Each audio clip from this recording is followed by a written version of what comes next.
得罪普京，哈萨克斯坦的命脉被关闭了30天，双方相互报复手段升级。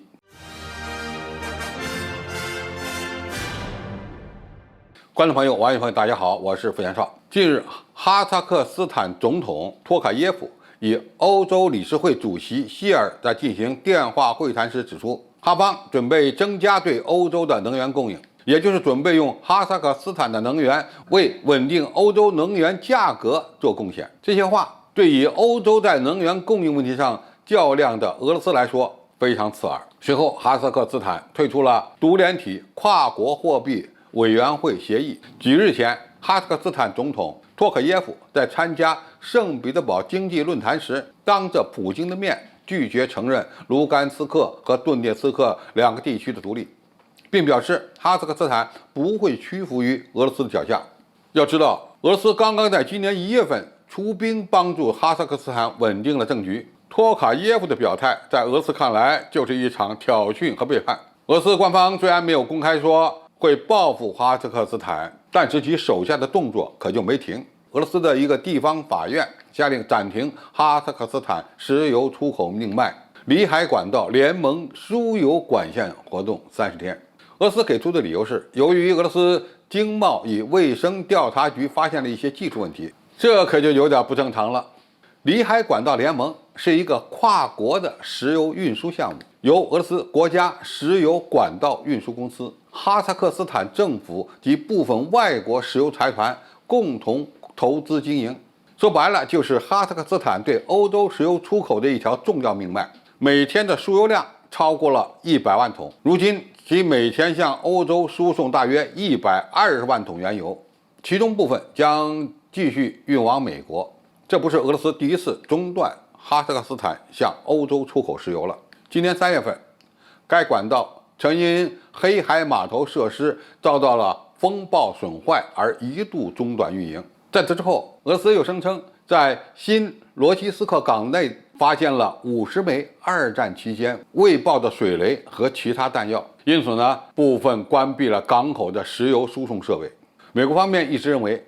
俄罗斯把切断哈萨克斯坦能源作为报复手段，此举不排除有政治方面的考虑。而哈萨克斯坦方面也不是没有动作，哈萨克斯坦财政部早前制定了一份货物运输规则草案，这条草案其个别条款疑似对俄罗斯的进口货物进行了制裁。据莫斯科时报报道，哈萨克斯坦禁止向俄罗斯和白俄罗斯运送受到西方制裁的货物。该国财政部公布了这项命令，供公众讨论。就在两国不断斗法的敏感时刻，哈萨克斯坦最大的储量估计为32亿吨的田吉兹油田发生爆炸。很显然，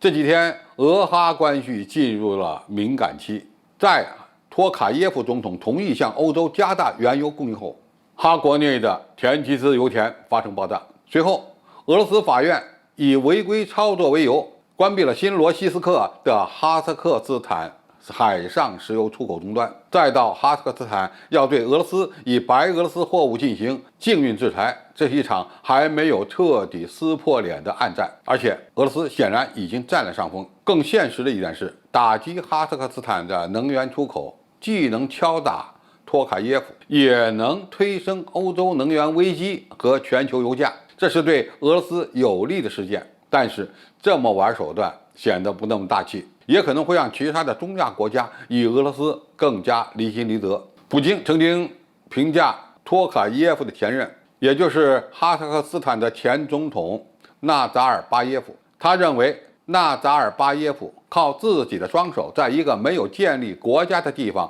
建立了哈萨克斯坦。这句话看起来像是称赞，换个角度来说，何尝不是未将哈萨克斯坦看作是独立的国家？类似的评价还出现在了对乌克兰、格鲁吉亚、白俄罗斯和中亚其他国家身上。这种评价体现了俄罗斯人把乌克兰、白俄罗斯、中亚5国等看作是自己禁脔的心态。这也是普京对哈萨克斯坦在俄罗斯与欧洲在能源供应问题上斗法时，对哈方坚持独立自主外交政策，或者说是与欧洲加强合作的严重不满，或者说是警告。不过，俄罗斯也不是完全能够控制哈萨克斯坦的能源出口的。哈萨克斯坦还有一条石油输出大动脉，那就是跨里海的石油天然气管道，由哈萨克斯坦进入里海，然后从阿塞拜疆的巴库上岸，经过格鲁吉亚到土耳其。美国和欧洲是这条线的主要推动者，俄罗斯不喜欢这条线，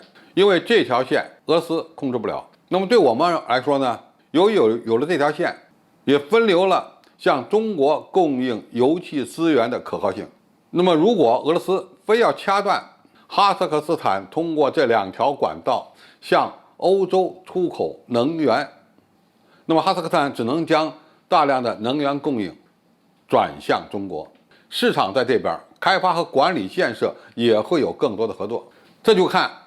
托卡耶夫如何做出正确的选择了。好，今天的评述就到这里，谢谢大家收看，我们下期再见。